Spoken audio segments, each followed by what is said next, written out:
Alarm ঘড়ির বিরক্তিকর আওয়াজে ঘুম ভাঙল অনিন্দিতা।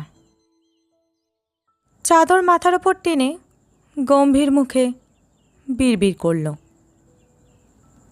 উফ, প্রতিদিন এই শব্দটা না বাজলেই নয়। কিন্তু এটাই তো প্রতিদিনের জীবন। মুখ ধোয়া, সামান্য স্কিন কেয়ার, বোনের সঙ্গে একটু খুনসুটি, তারপর মায়ের হাতের ভাত মাছের ঝোল খেয়ে অফিসে যাওয়ার প্রস্তুতি। মা, আজ টিফিনে একটু ভালো কিছু দিও। সেই ছোট্টবেলাকার মতো আজও বলে অনিন্দিতা। টেবিলে বসে বাবাকে লক্ষ্য করল অনিন্দিতা। চোখে ক্লান্তি, বুকের শ্বাসে অস্বস্তি। সামনেই বাবার হার্ট সার্জারি। কথাটা মনে হলেই বুকের ভেতর কেমন একটা আতঙ্ক জমে ওঠে। বাবা ফিসফিস করে বললেন, অনু, আজ অফিস থেকে ফেরার পথে ইসিজি রিপোর্টটা নিয়ে আসিস। অনিন্দিতা মাথা নাড়ল, কিন্তু গলার ভেতর হঠাৎ যেন ভারী কাঁটা আটকে গেল।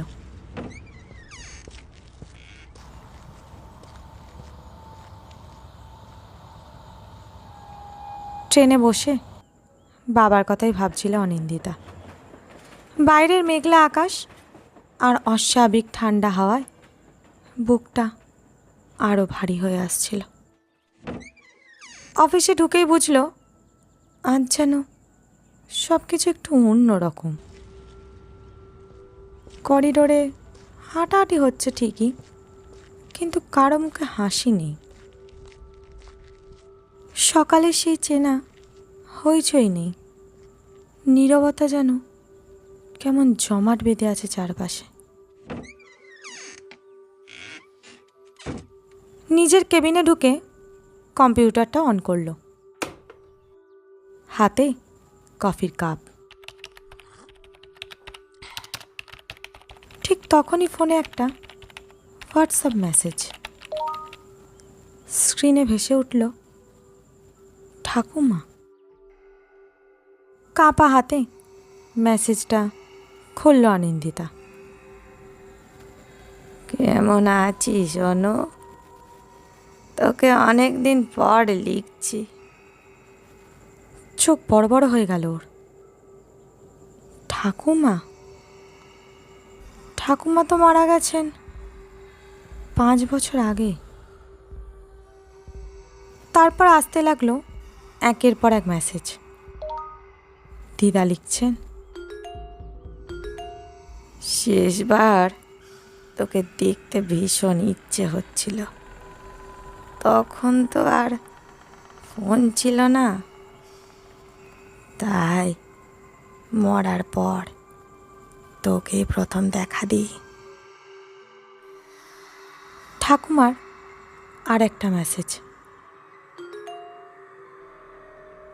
তোর 5 বছরের জন্মদিনে আমি পায়েস করেছিলাম, মনে আছে অনু? তোর জন্য নতুন জামা এনেছিলাম। গোলাপি রঙের ফ্রকটা পরে সারাদিন থাকতিস তখন, বলতিস এটা আমার ঠাকুমা এনে দিয়েছে, মনে আছে? চোখ ভিজে এলো অনিন্দিতার। স্মৃতিগুলো যেন একের পর এক মনের দরজা খুলে দিচ্ছে। হঠাৎ মনে পড়ে গেল শৈশবের সেই ঘটনা। মামার বাড়ির উঠোনে কুয়োর পাশেই দাঁড়িয়েছিল সে। সন্ধ্যের আলো, চারপাশের লোকজন। হঠাৎই দেখেছিল দিদাকে। সাদা শাড়ি পরে তিনি দাঁড়িয়েছিলেন, চুপচাপ, নীরবে। কিন্তু দিদা তো তখন মৃত। চোখ বন্ধ করে ফেলেছিল আতঙ্কে। আবার খুলতেই আর কেউ নেই। কিন্তু সেই সব স্মৃতি সে তো কবেই ভুলে গেছে অনু। আজ এতদিন পর সেই স্মৃতি ফিরে এলো। এবার আর কেবল দেখা নয়, সরাসরি যোগাযোগ করছে তারা। হঠাৎ দাদুর বার্তা এলো।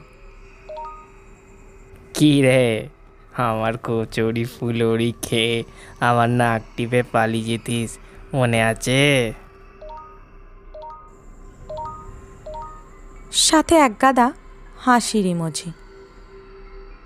চোখে জল চলে এলো অনিন্দিতার। সেই দাদু যার কাছে থাকলে সে সব থেকে বেশি নিরাপদ বোধ করত।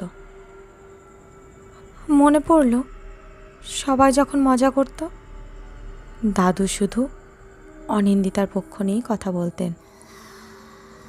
কিন্তু দাদু তো অনেক বছর আগে মারা গেছেন। তাহলে এরা সবাই একসাথে একই গ্রুপে কি করে এলো? বার্তা আসতেই থাকলো, একের পর এক মেসেজ হোয়াটসঅ্যাপে ঢুকতেই থাকলো। মামা, পিসি, এমনকি দূর সম্পর্কের কাজিন পর্যন্ত সবাই যেন একসাথে এক গ্রুপে যোগ দিয়েছে। অনু, একবার পুজোয় আসিস না আমাদের এই গ্রামে, তোর খুব ভালো লাগবে। অনিন্দিতার নিতে পারছিল না।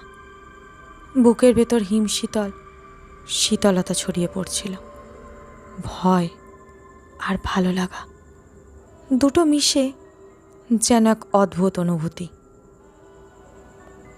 মনে মনে প্রশ্ন এলো,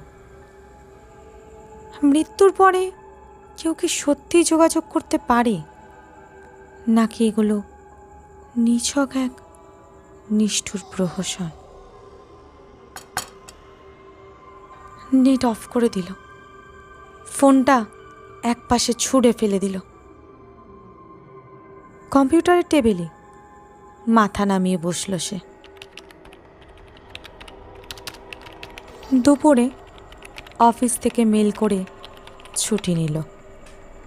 বাস ধরল, তারপর ট্রেন। কিন্তু ফোনটা অন করার আর সাহস পেল না। ট্রেনের জানলা দিয়ে বাইরের আকাশের দিকে তাকিয়ে রইল। মনে হচ্ছিল অদ্ভুত এক আলো তাকে ডেকে নিয়ে যাচ্ছে। কানে হালকা গুঞ্জন, কারো ফিসফিসানি। অনু, অনু। চোখ বন্ধ করে ফেলল সে ভয়।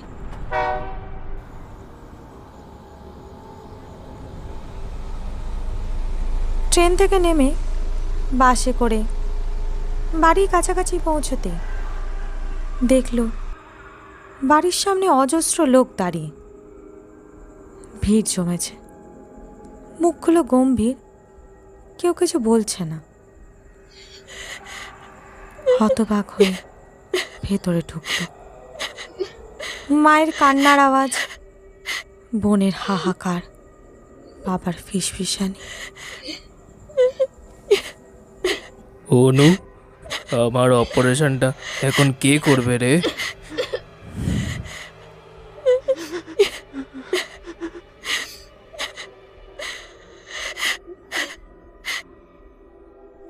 চোখ ফেরাতেই দেখল একটা দেহ শুয়ে আছে, সাদা চাদরে ঢাকা।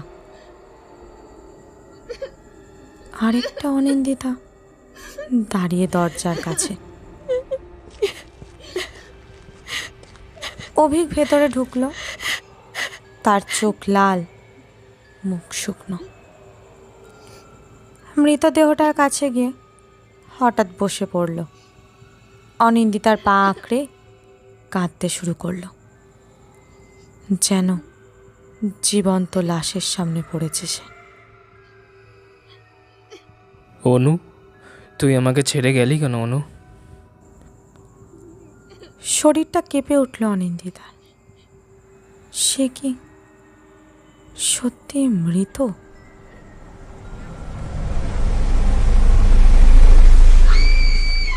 সকালের সেই দৃশ্যটা মনে পড়ে গেল হঠাৎ। অফিস যাওয়ার পথে রাস্তা পার হচ্ছিল সে। একটা বাস সজোরে ধাক্কা মেরেছিল তাকে।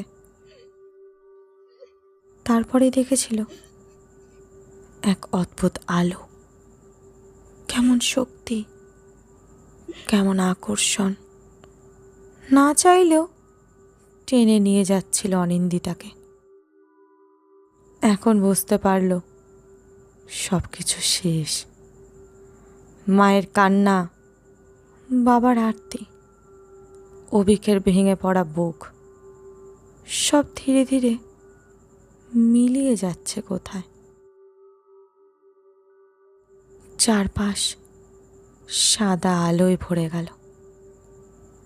অনিন্দিতা অনুভব করল সে চলে যাচ্ছে এক অনন্ত যাত্রায়। ফিরে আসার আর উপায় নেই। সমাপ্ত।